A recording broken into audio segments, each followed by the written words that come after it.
Que le Dieu de paix vous sanctifie lui-même tout entier, et que tout votre être, l'esprit, l'âme et le corps, soient conservés irréprochables lors de l'avènement de notre Seigneur Jésus-Christ. 1 Thessaloniciens 5, 23. Le sujet qui est devant nous n'a jamais autant que je sache attiré l'attention de beaucoup de gens. C'est la question du salut de l'âme.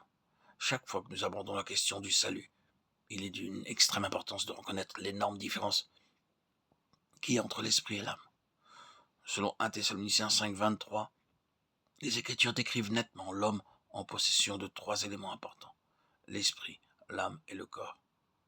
En peu de mots, l'esprit est cette faculté par laquelle l'homme peut communier avec Dieu et que ne possède aucun des animaux inférieurs. Pour cette raison, les animaux inférieurs ne peuvent pas adorer Dieu. D'autre part, l'âme est l'organe dans l'homme pour la pensée, la volonté et l'émotion, quelque chose que les animaux inférieurs partagent aussi, car l'âme parle d'une vie animale ou animée. Et en dernier lieu, le corps est cette partie de l'homme qui communique avec le monde matériel. Puisque nous, êtres humains, nous sommes composés d'esprit, d'âme et de corps, notre salut doit en conséquence atteindre toutes ces parties, afin que l'esprit soit sauvé au jour du Seigneur Jésus. 1 Corinthiens 5, 5.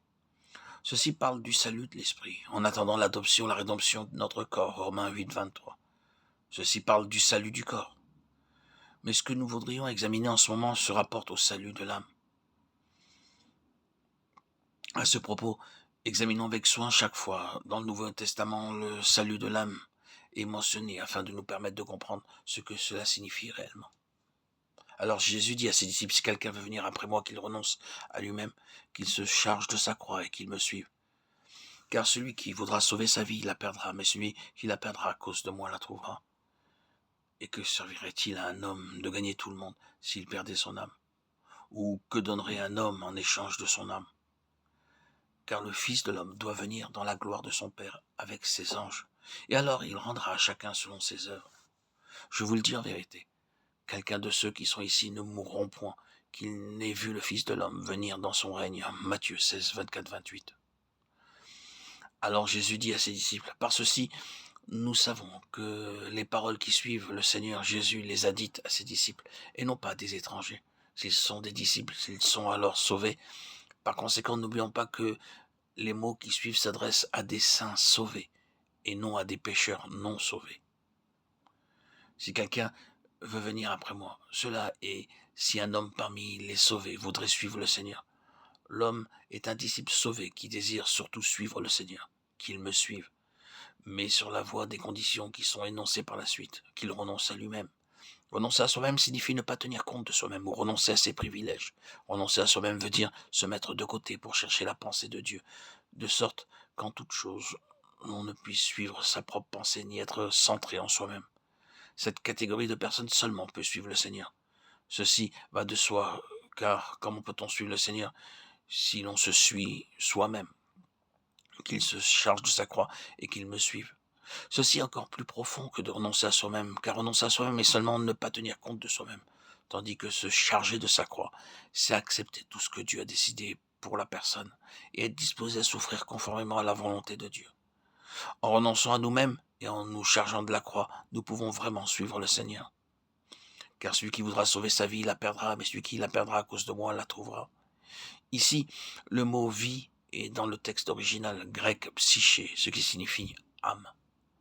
Ce verset de l'Écriture nous parle donc du salut ou de la perte de notre âme, ce qui nous éclairera sur le sujet à l'étude. Car relie le mot qui suit avec ce qui le précède. Cette relation nous aidera à voir que la phrase qu'il renonce à lui-même, qu'il se charge de sa croix, dans le verset antérieur, revient au même que sauver ou perdre l'âme, mentionnée dans le verset qui suit. Car celui qui voudra sauver son âme, en le traduisant ainsi, cela signifie donc que bien qu'il ait le désir de suivre le Seigneur, toutefois il n'est pas prêt à renoncer à soi-même et à se charger de sa croix. Ceci nous aide à comprendre quelque peu la signification de sauver son âme et révèle combien une personne est peu disposée à renoncer à elle-même, à renoncer à ses privilèges et à consentir de souffrir pour obéir à Dieu. Ainsi, nous pouvons nous rendre compte que la signification de sauver l'âme est justement le contraire de renoncer à soi-même et de se charger de la croix. Si quelqu'un sait ce qu'est le renoncement de soi-même et ce qu'est porter la croix, il saura aussi ce que signifie sauver son âme. Le Seigneur nous dit que si un homme est si soucieux de lui-même au point de ne pas vouloir renier son moi, de prendre sa croix et de souffrir à cause de l'obéissance à Dieu, un tel homme en fin de compte perdra son âme. En essayant de sauver son âme de la façon précitée, il aura comme conséquence de la perdre dans le futur. Perdre son âme signifie qu'à la fin, il souffrira et perdra tout ce à quoi il prenait plaisir. Il n'obtiendra donc pas ce qu'il cherchait.